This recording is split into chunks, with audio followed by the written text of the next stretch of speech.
भी कहते हैं ये स्वर्ग ही जाएगा, भले कितना ही पाप करा, ये स्वर्ग की धरा पर पहुंचे।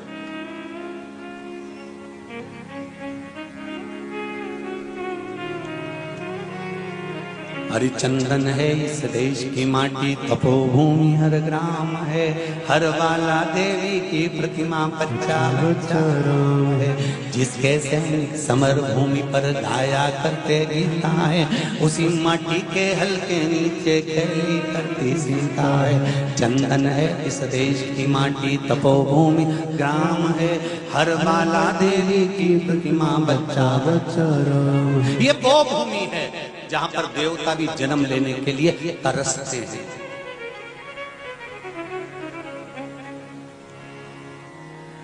आप थोड़ा सा अगर सुंदर हो ना, आपका बेटा अगर थोड़ा सा सुंदर है ना,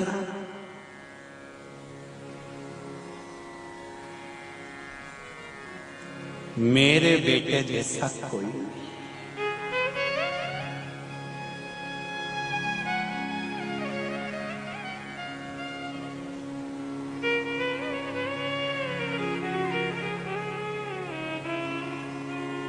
वो तो बेटे की वैल्यू मां कब गिराती है? जब लड़के के लिए लड़की देखने जाती है। हमेशा मां अपने बच्चे को अच्छा कहती है, मेरा बेटा बहुत बढ़िया, इसके जैसा सुंदर कोई नहीं, इसके बढ़िया बराबर कोई नहीं, चंदा जैसा है मेरा बेटा, चांद जैसा है मेरा बेटा, सूरज है। पर जब छोरी देखने जाते हैं और छोरी अगर जम जाती है, तब मां बेटे को समझाती है, देख बहुत अच्छी लड़की है, क्या जोरदार है, कितनी बढ़िया है, तेरे से लाख गुनी। अब घटी वैल्यू। अभी तक तो कहती थी कि तू ही सुंदर है, अभी तक मां कहती थी कि तेरे बराबर कोई नहीं है, और जैसे ही शादी का नंबर आया तो मां तुरंत तेरे से, अरे बोलो तो लाख गुना अच्छी है। तब छोरे को समझ में आ गया। बहुओं से निवेदन है कि सास के शब्द सुनो कि अपने छोरे से कहती है कि तेरे से लाख गुनी अच्छी है, मतलब बहू सास के लिए हीरा बनकर आती है। ये हर सास जानती है, ये प्रत्येक सास जानती है कि मेरी बहू हीरा बनकर आ रही है। कितनी आस लेकर बैठी रहती है सास बहू के लिए। बहू आएगी, गरम रोटी देगी। अब उसको क्या मालूम था कि घर में से धक्का देगी, उसको क्या। पहले बच्चों को डराते थे, बहू आ गया तो बच्चा डर जाता था। आज के जमाने में बुढ़ों को डराना हो तो कह दो बहू आ गई, बेचारी खाती खाती है, अभी कहां से, अभी तो गई थी, अभी कहां से, छुट्टी मनाने गई थी। वैसे ही तो कोरोना में कोई नहीं जा पाया, अभी अभी तो जाना चाहता था। 2 साल तो पूरे कोरोना में यही प्राण खाए हैं जगदम्बा, अभी गई थी।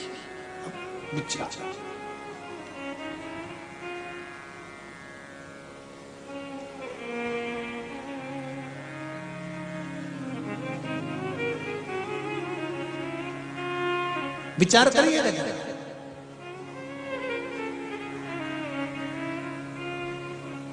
रत्नावली से पूछा तुम्हारी सुंदरता काय से है? तो रत्नावली कहती है मैं शंकर की आराधना करती हूँ, मैं शिव की आराधना करती हूँ, मैं भगवान का भजन करती हूँ। ये शिव आराधना का फल है जो मुझ में सुंदरता है।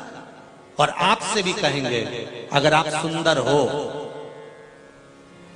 आप अगर सुंदरता में बने हुए हो, चाहे पुरुष हो चाहे स्त्री हो, उसके चेहरे पर अगर चमक है, बहुत ध्यान देना महाराज।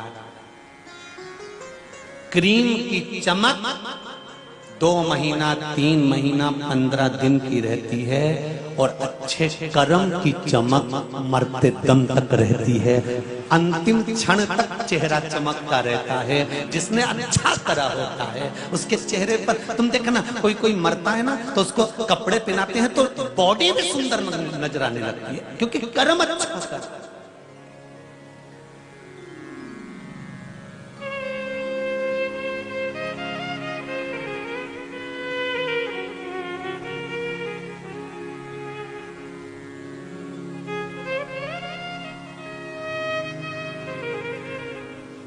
एक मस्तक पर थोड़ा सा तिलक लगा लो ना, उसमें और सुंदरता बढ़ जाती है। त्रिपुंड लगा लो तो और सुंदरता बढ़ जाती है। हमारे यहां तो शास्त्र यहां तक कहता है, गर्भवती नारी का जब गर्भ रहता है और उस समय पर गर्भ में जब संतान रहती है और ग्रहण, चंद्र ग्रहण हो चाहे सूर्य ग्रहण हो, ग्रहण अगर पड़ता है तो परिवार में शास्त्रों में ऐसा वर्णन आता है कि गेरू, गेरू मतलब लाल चंदन। कौन सा चंदन? जम के बोलो जरा। लाल चंदन। ये गेरू तो बाद में आप लोगों ने उदर पे लगाना चालू करा, पर नियम ये है कि गर्भ में अगर बच्चा रहता है तो ग्रहण पड़ता है, चंद्र ग्रहण पड़े, सूर्य ग्रहण पड़े, तो जो नारी का गर्भ रहता है, भले वो 3 महीने का हो, 2 महीने का हो, 1 महीने का हो, 8 महीने का हो, 9 महीने का हो, 10 महीने का, नारी का अगर गर्भ है तो बुजुर्ग लोग भी कहते हैं, उनको ये भले नहीं मालूम होगा कि क्यों गेरू लगाते। गेरू नहीं, लाल चंदन की 3 रेखा नारी को अपने पेट पर खींच लेना चाहिए। क्या होता है तो कहा, बच्चा विपरीत पैदा नहीं होता, बच्चा स्वतंत्र स्वस्थ अच्छा पैदा होता है, सुखी पैदा होता है। आप में से कितनी माताएं जो जानती हैं इस बात को? हाथ उठाओ जरा। जानती हैं सब कि जब गर्भ में बच्चा रहता है तो माताएं कह देती, सास कहती थी, बेटा थोड़ा गेरू लगा लेना, पेट में थोड़ा सा गेरू लगा ले, थोड़ी सी मिट्टी लगा ले, थोड़ा सा कुछ पेट पर लगा ले, क्योंकि ग्रहण पड़ रहा है। क्यों? अगर ग्रहण पड़ी हुई संतान जन्म लेगी तो ये अपने ही धर्म का विरोध करेगी, सत्य का विरोध करेगी, गलत मार्ग पर चलेगी। और अगर शरीर पर एक त्रिपुंड लगा दिया गया, पेट पर ग्रहण के समय पर गेरू लगा दिया गया, लाल चंदन लगा दिया गया, तो जो बच्चा जन्म लेगा वो माता पिता के विरोध में कभी नहीं खड़ा हो सकता, धर्म के विरोध में कभी नहीं खड़ा हो सकता, सत्य सनातन धर्म के विरोध में कभी खड़ा नहीं हो सकता, हिंदू धर्म के विरोध में कभी खड़ा नहीं हो सकता, हमारे पक्ष में हमेशा बना रहेगा। सनातन धर्म का कुल में पैदा होकर, सनातनी होकर, हिंदू धर्म में पैदा होकर भी अगर कोई हिंदू धर्म का विरोध करता है तो समझ लेना कि यह ग्रहण की औलाद पैदा हुआ है, ये साधारण नहीं है, ग्रहण से पैदा हुआ है। इसलिए सनातनियों का भी विरोध करने के लिए खड़ा हुआ। और आप सबसे निवेदन है, जब ग्रहण पड़े गर्भ पर, भले गेरू की 3 लाइन खींच लो, चाहे लाल चंदन की 3 लाइन खींच लो, पर अपने गर्भ पर गेरू लगाना जरूरी होता है, क्योंकि बच्चा अपने माता पिता की भी नहीं सुनता अगर ग्रहण का भाव उस बच्चे पर पड़ जाए। अगर माता पिता को अपनी सेवा करवाना है तो गर्भस्थ बालक को जब ग्रहण पड़े तो शरीर पर थोड़ा सा त्रिपुंड लगा लेना चाहिए। क्यों? क्योंकि बुजुर्ग माँ बाप की जिंदगी खराब नहीं हो। कई बेटे ऐसे होते हैं माता पिता को नहीं गिनते, कई बेटे ऐसे होते हैं माँ बाप को 2 रोटी नहीं देते, वृद्धाश्रम में छोड़ आते हैं। समझ लो कि ये ग्रहण के पैदा हुए।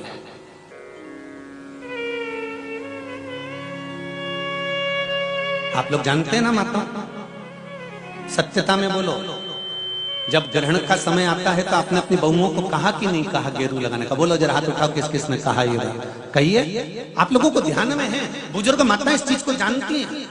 रखिए, बुजुर्ग लोग इस बात को जानते हैं कि गर्भस्थ अगर बच्चा है और ग्रहण पड़ रहा हो और त्रिपुंड लगा लेना चाहिए। एक प्रश्न खड़ा हुआ था, गुरुजी गर्भ में जब बच्चा रहता है तो गर्भवती नारी को, वो प्रश्न कल का था, समय हो गया था इसलिए हम बता नहीं पाए। गर्भवती नारी को शंकर भगवान का पूजन गर्भवती नारी को कब तक करना चाहिए? गर्भ में अगर बच्चा रहता है तो गर्भवती नारी को शिव जी के शिवलिंग की पूजन कब तक करना चाहिए? पहले तो यह बताओ कि किसने कहा कि गर्भस्थ नारी को भगवान का पूजन ही नहीं करना चाहिए? पहले तो उसको ढूंढ के लाओ कि भैरू है कहां वो, उसको पकड़ो कालिए को, जा मिल जा, और उससे पूछो कि हमारे शास्त्र में, हमारे धर्म में, हमारे पुराणों में तुम कितनी पुराण उठाओगे? 18 पुराण, 6 शास्त्र, 4 वेद, कौन से उठाकर लाना चाहते हो? कितने उपनिषद उठाओगे? सारे संहिताओं को उठाकर ले आइए, सारे पुराणों को उठाकर ले आइए, सारे शास्त्रों को उठाकर ले आइए।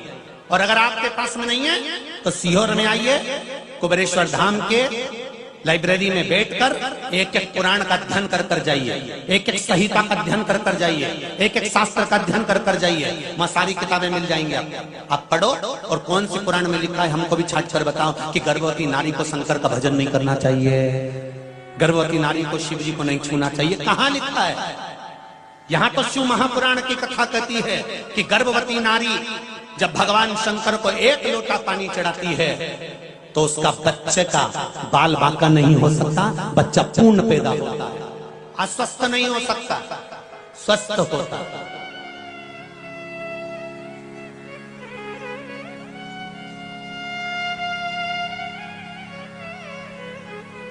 अरे भाई ये देखो शिव महापुराण, महेंद्र जी राजपूत, गाडरवाड़ा, जिला नरसिंहपुर से आए। हाथ उठाएंगे कहीं बैठे हो तो आप ही दोनों हाथ हिला दो एक बार। हर हर महादेव। श्री महेंद्र जी राजपूत जी, बहुत बहुत धन्यवाद। आपने दिल की बात यहाँ लिखकर भेजी है अपने हृदय की। गुरु जी, मुझे शुगर की बीमारी थी, मेरी शुगर 350 रहती थी। मैंने आपके बताए अनुसार रविवार में सूर्य देव को जल चढ़ाना, अर्घ देना प्रारंभ करा है अभी कुछ ही दिनों से। उसके बाद में सोमवार को बेलपत्र के वृक्ष पर जल चढ़ाना चालू करा। मेरी शुगर 70 से 75 पर आकर रुक गई है गुरुदेव। 350 से मेरी शुगर ठीक हो गई। ये पत्र है। अब ये अभी छत्तीसगढ़ की कथा में कहा गया उपाय है और आप लोगों ने करना प्रारंभ करा, देवाधिदेव महादेव ने सुनना प्रारंभ करा और आपको आराम मिलना प्रारंभ हो गया। इससे बढ़कर सुख और क्या चाहिए? एक पत्र और किसी ने भेजा, उसने ऊपर लिख दिया है, उसने जिसने भेजा होगा उसने शिवलिंग बनाया है पर नाम नहीं लिखा है पत्र पर। उन्होंने लिखा दिया, मैं अपना नाम नहीं लिख रही हूं, मेरा नाम नहीं डाला है इस पत्र में, मुझे एक गठान हो गई थी। इस पत्र के अंतर्गत लिखा है, रुद्राक्ष का पानी मैंने पीना प्रारंभ करा और उस रुद्राक्ष के पानी से मेरी गठान गल चुकी है। अब मेरे शरीर में गांठ नहीं है। डॉक्टर ने कह दिया अब ऑपरेशन की जरूरत नहीं। ये पत्र, उसने नाम नहीं लिखा पर पत्र में पीछे शंकर जी का शिवलिंग बनाया है उस जिसने पत्र लिखा।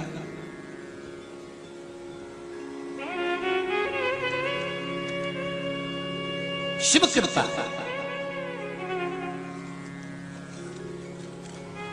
कौन कहता है कि गर्भवती नारी को भगवान शंकर की पूजन नहीं करना चाहिए? कौन कहता है शिव की आराधना नहीं करना चाहिए? दूर मत जाओ, सीहोर वाले महाराज की मत सुनो, तुम अपने रायसेन की महारानी की सुनो, रत्नावली क्या कहती है वो? जिस समय पर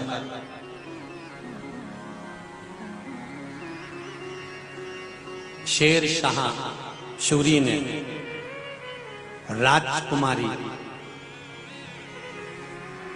रानी रत्नावली को देखने के लिए सेना तैयार कर कर लेकर आया इस रायसेन के किले पर आक्रमण करने के लिए।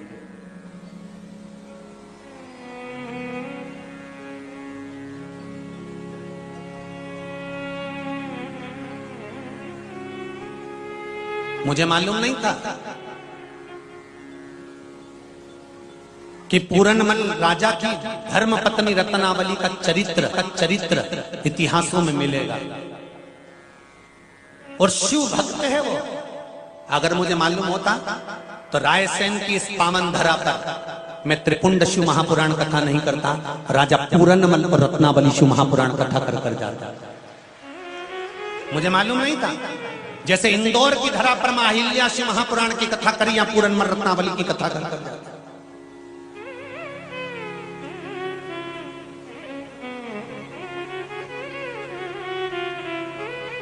जिस समय पर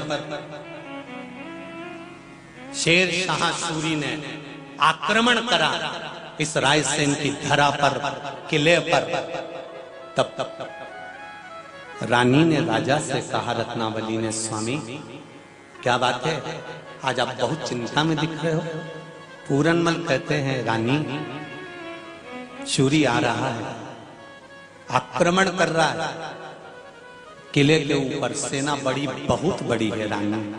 और आपको मालूम है ये राजा ने, शूरी ने आक्रमण क्यों किया है? किले को नहीं पाना है। शूरी ने अगर आक्रमण किया है तो केवल तुझे पाना है।